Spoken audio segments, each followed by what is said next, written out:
अच्छा सर, आप क्या कहेंगे आज यार मुझसे पूछे मेरा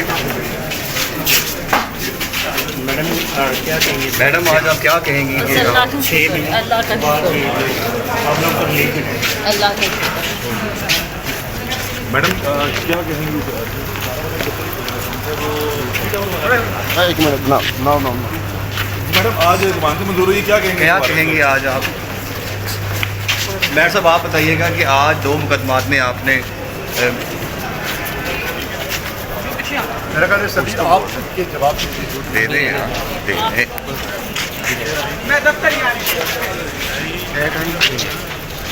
अच्छा सर, आप क्या कहेंगे आज जो है 2 मुकदमात में जमानतें जो है मंजूर कर ली? अल्लाह का शुक्र है जी।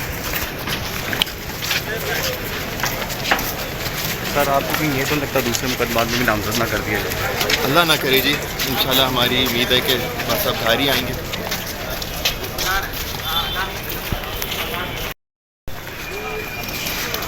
मैट साहब मुचलके पे कुछ कहा? अभी अनाउंस नहीं किया उन्होंने, ऑर्डर में रखा।